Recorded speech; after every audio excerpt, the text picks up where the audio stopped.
maybe you've heard by now my little educational formula that I have come up with, the 4 C's plus the 3 R's to make a really rich, rewarding educational experience for our children. And this is one that I'm doing with my girls and we're having a great time with.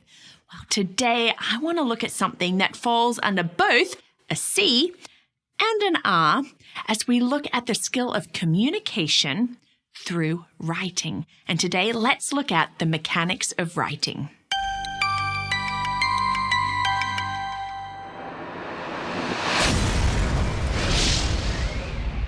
Hi, and welcome to Learning Life, and thank you for joining me today as we look at one of the 4 C's and one of the 3 R's, the mechanics of writing. I mean, I love writing. I love writing the blog posts. I love writing children's books. I write stories for my girls. I love writing songs. I really do love writing. And so I really understand how important it is to be able to communicate clearly through writing. And yes, I write the outlines to these videos before I start. It's not just me rambling on. But you know what?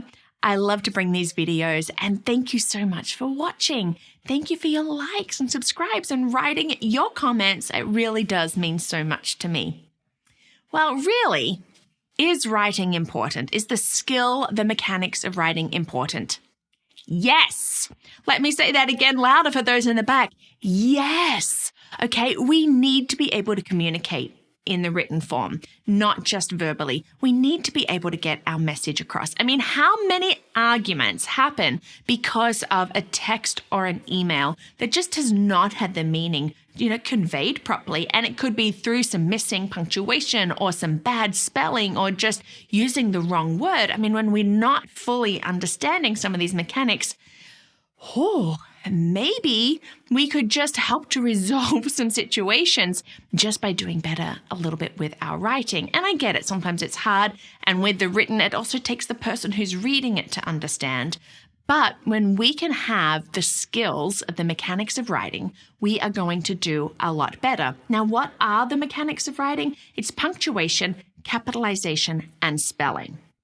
I will go into more of these in a little bit. But these are so important. In our writing, we need to be able to convey meaning. Communication is key. And that is why it is one of the 4 C's, those communication skills.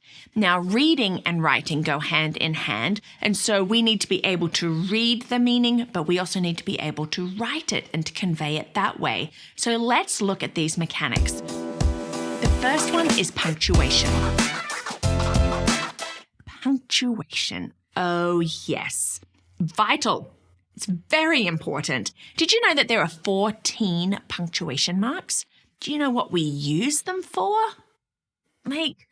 I know some of them that I don't really use all the time. I'm like, what's the difference between a parenthesis and a bracket?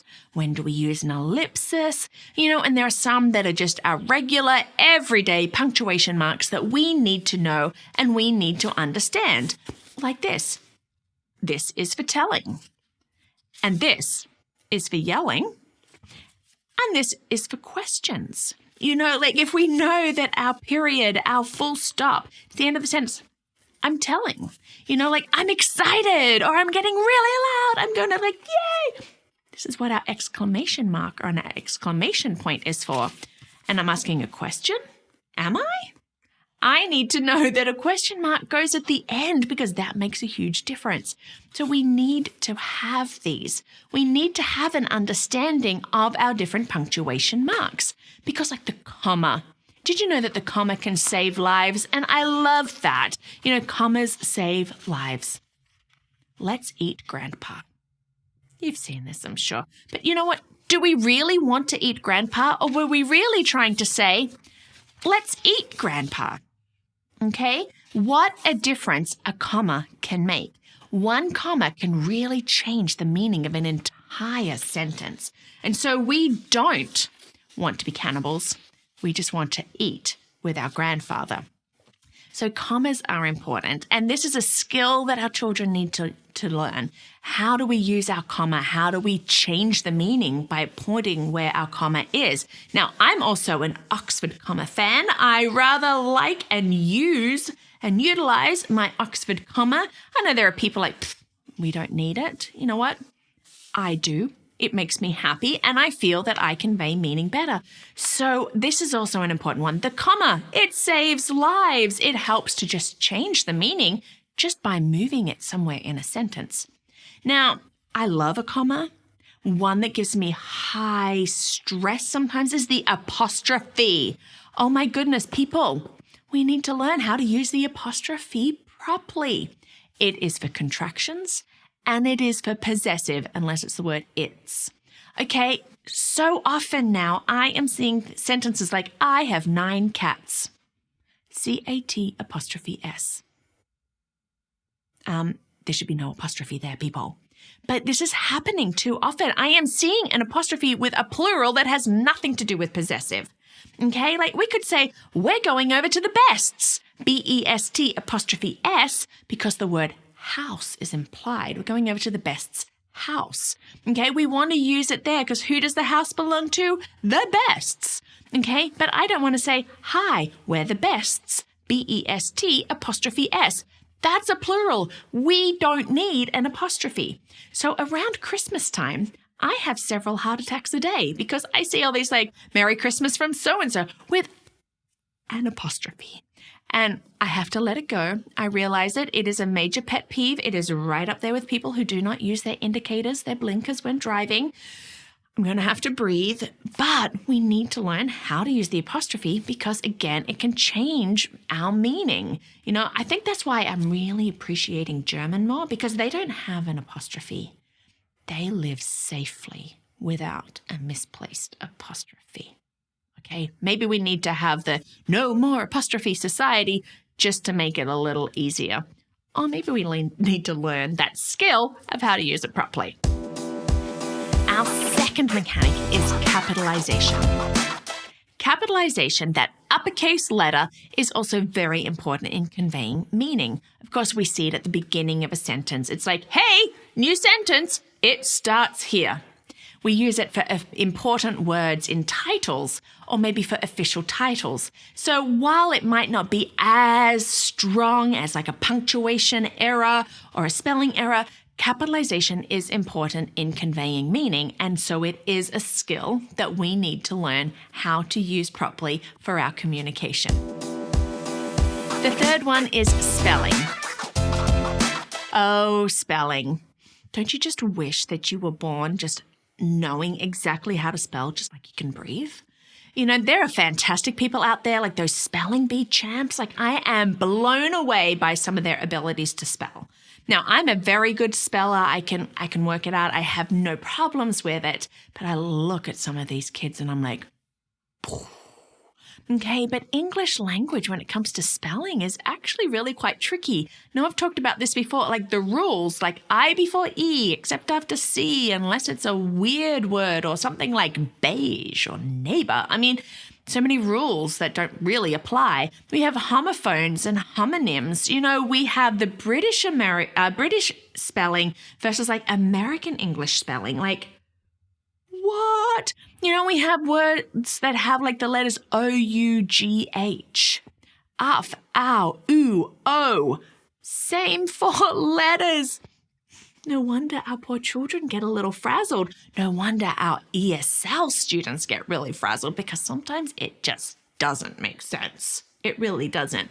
Which is why I understand why so many children want to hold on to phonetic spelling. Honestly, I think it would be easier if we just went to phonetic spelling. Drop the PH. It's now only an F. You know, like let's stop with the O-U-G-H's that could be uff, ow, ooh, oh, and actually just put the letters in there that we know work phonetically and spell it. You know, so spelling really is a skill. It is something that we need to practice. It is something that we need to level up in. Okay, we're not going to get it all right away. That would just be silly if we're expecting kindergarteners to be able to spell as well as college kids. Okay, we level up in it. And one of the best ways to really learn our spelling is by reading. Okay, reading and writing belong together. Okay, so we want to be reading more and we definitely want to be writing more. The best way to be developing these skills and learning these skills for communication in writing, the mechanics in writing, is to teach them, then to practice and level up. teach that next conceptual understanding, practice, practice, practice, level up. Yes, that's writing stories, writing essays, sentences, paragraphs, letters, whatever it is. Lots of writing, just like there should be lots of reading. And when we have that, those mechanics are going to improve. I really, really believe in teaching the mechanics of writing as part of our reading. They're all in there. I don't like doing spelling separately and, punctuation separately and grammar separately and all of that. I like it to be all together. And the more we write, we can go through and see where we're making those little oops or missed out on something or changed the meaning by putting the comma in the wrong place. That's how we get our practice, by writing and leveling up and really building in those concepts. So do you want to communicate well in the written form? Yes. Well, then get knowing those punctuation marks and capitalization and spelling and just keep writing. And if you make a mistake, apologize, and especially if it leads to an argument, and just keep writing. That's what we're going to do. It's a skill. We need to learn it. Well, thank you so much for watching today and for being part of this community. Thank you for joining me on this whole 4Cs 3R journey as we look at how we can really provide some rich, rewarding educational experiences for our children. Now, if you like these videos and you would love to see more, you can be part of our little champion learning life world by joining us through Patreon. So you can check that out at patreon.com or at my website, learningthis.life.